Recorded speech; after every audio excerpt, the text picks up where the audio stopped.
Kejaksaan Tinggi Sulawesi Tengah bertempat di Jalan Samratulangi, nomor 97, Kota Palu, di atas tanah seluas 4.106 meter persegi, membawahi 10 kejaksaan negeri dan 14 cabang kejaksaan negeri. Kejaksaan Tinggi Sulawesi Tengah berkomitmen untuk memberikan kerja nyata baik dalam penegakan hukum maupun pelayanan prima bagi masyarakat.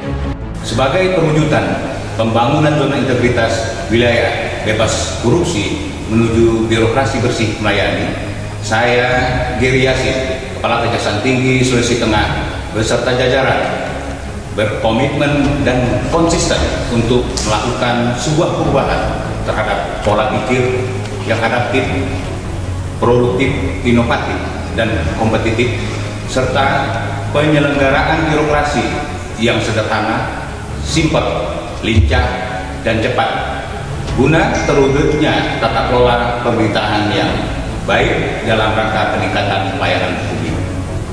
Adapun capaian implementasi kinerja Kejaksaan Tinggi Sulawesi Tengah yang telah dilaksanakan di 6 area perubahan tersebut antara lain: Area 1, penguatan manajemen perubahan.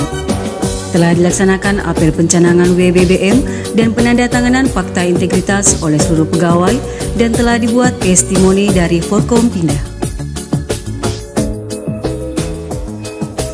Telah dilakukan koordinasi dan pemantauan terhadap ketersediaan kebutuhan pokok dan BBM guna menunjang pemulihan ekonomi nasional.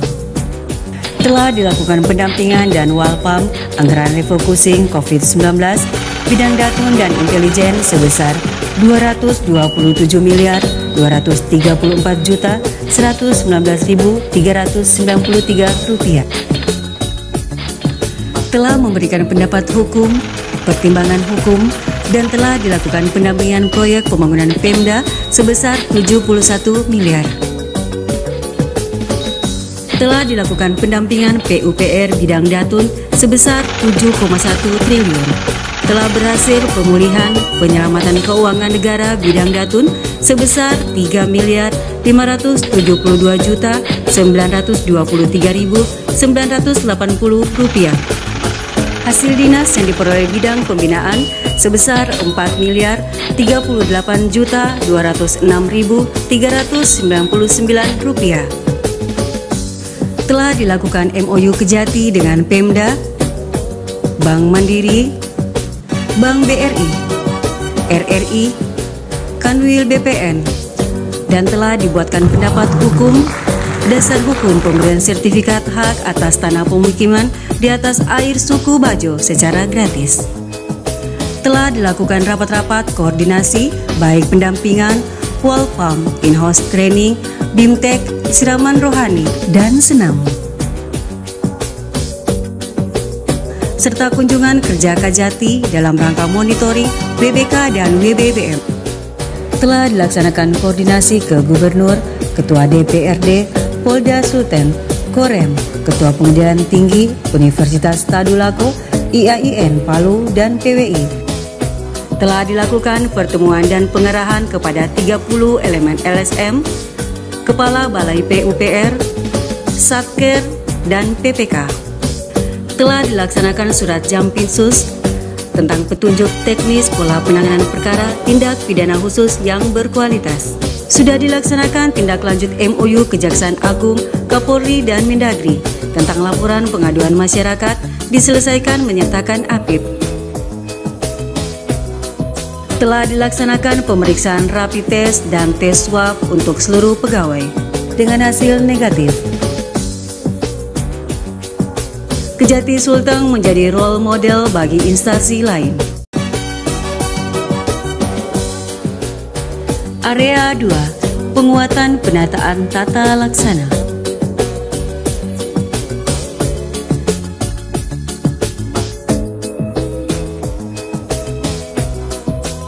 Guna percepatan penyelesaian perkara pidana umum, pelaksanaan administrasi perkara sudah dilaksanakan berbasis IP.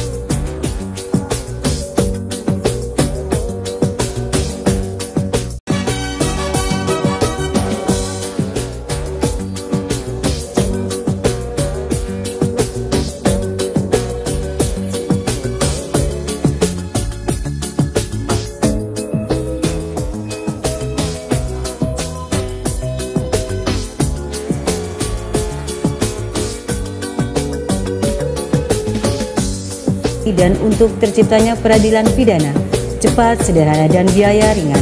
Pengendalian rencana tuntutan sepenuhnya diserahkan ke daerah.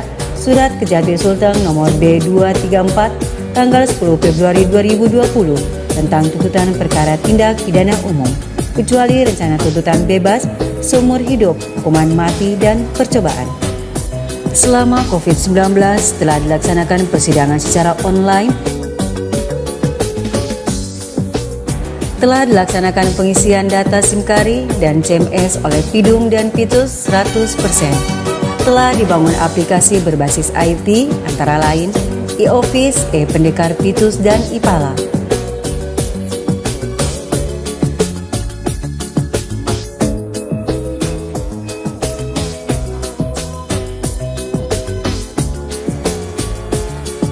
Telah dilakukan pembenahan ruang aula dan pikot menggunakan fasilitas LED.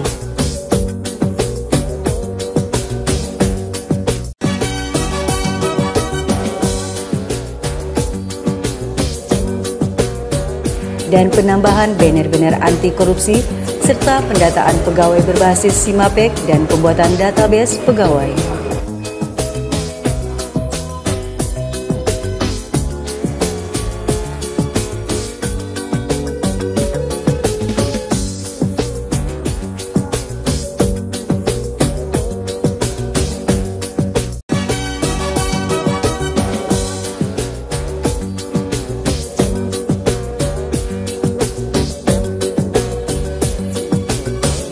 Area 3, penguatan sistem manajemen SDM. Telah dilaksanakan evaluasi jabatan eselon 4 dan 5, telah dilaksanakan mutasi jabatan disesuaikan dengan kompetensi dan kebutuhan, dan telah dibuat peta jabatan. Telah dilaksanakan usulan promosi jabatan terhadap pegawai yang berprestasi. Telah dilaksanakan diklat pegawai, baik dilaksanakan Kejaksaan Agung maupun di LAN dan lembaga lainnya, serta telah dilaksanakan in-house training dan bimbingan teknis.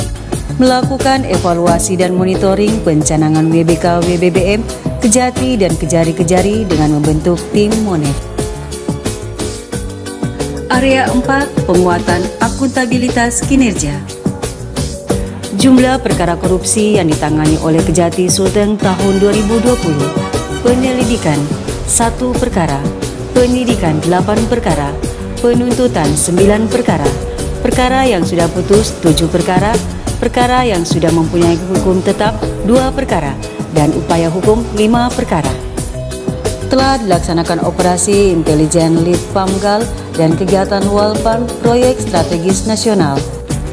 Telah dilaksanakan kegiatan Penkum, Lukum, Jaksa Menyapa, Jaksa Masuk Sekolah secara online.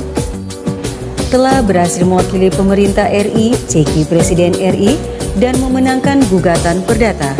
Perkaranya sudah memiliki kekuatan hukum tetap. Telah berhasil sebagai kuasa RRI Sulteng memenangkan gugatan perdata.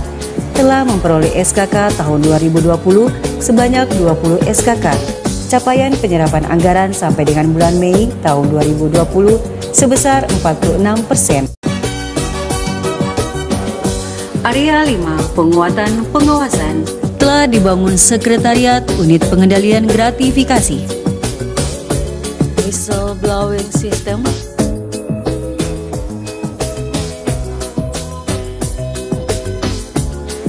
Labdu Online.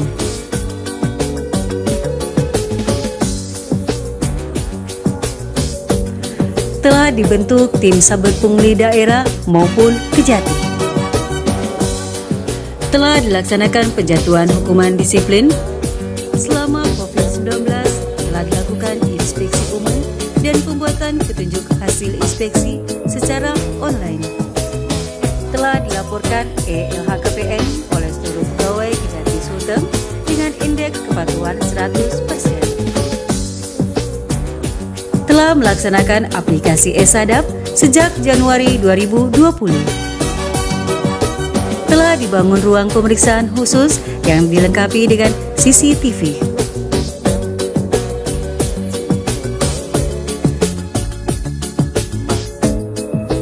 Area 6, penguatan kualitas pelayanan publik.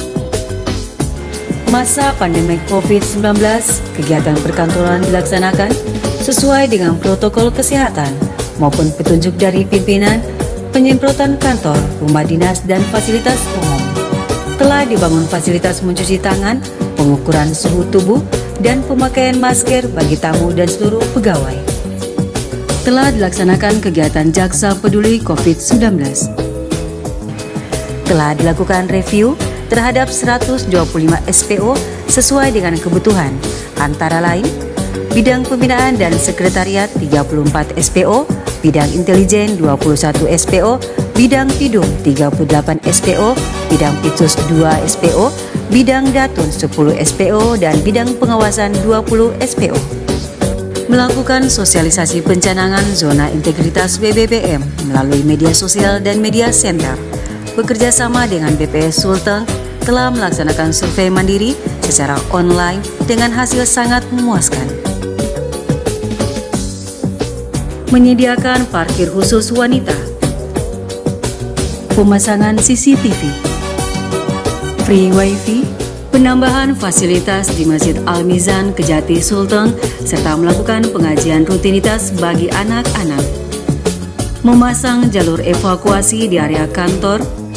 Telah dilakukan pembenahan pada fasilitas PTSP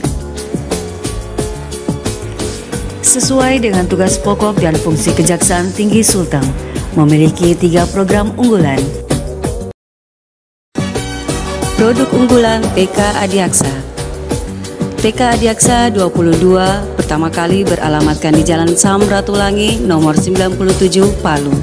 Pada tanggal 28 September 2018, TK Adiaksa mengalami kerusakan yang begitu parah akibat bencana gempa, likuifaksi, dan tsunami, sehingga untuk sementara TK Adiaksa tersebut menempati lantai 1 Rusunawa Kejaksaan Tinggi Sulawesi Tengah. Kejaksaan Tinggi Sulawesi Tengah tidak berdiam diri, selanjutnya kembali membangun TK Adiaksa 22 yang beralamatkan di Jalan Samratulangi nomor 48 Palu. Kejaksaan Tinggi Sulawesi Tengah bertekad untuk membangun bangsa Indonesia yang berkarakter berlandaskan kepada kemampuan, integritas moral yang baik, sebagaimana karakter organisasi yang dimiliki oleh Kejaksaan. Perlu diketahui bahwa TK Adiaksa Kejaksaan Tinggi Sulawesi Tengah ini merupakan salah satu sekolah terbaik di Sulawesi Tengah. Harapan kita ke depan, TK Adiaksa dapat kita tingkatkan mutu pendidikannya dari akreditas B menjadi akreditas A. Pelayanan terpadu satu pintu. Alur pelayanan terpadu satu pintu atau PTSP.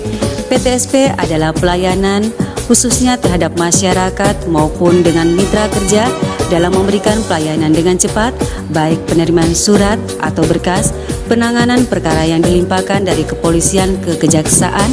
Dengan adanya PTSP bertujuan memangkas dari birokrasi yang panjang hingga masyarakat dapat terlayani dengan baik dan mencegah dari transaksional. Press Room merupakan gedung serbaguna yang berfungsi melakukan koordinasi, konsultasi, baik dengan penyidik maupun melakukan penerimaan tamu di ruang terbuka yang terpusatkan pada ruang press room untuk menghindari pertemuan yang bersifat rahasia serta mencegah dari transaksional.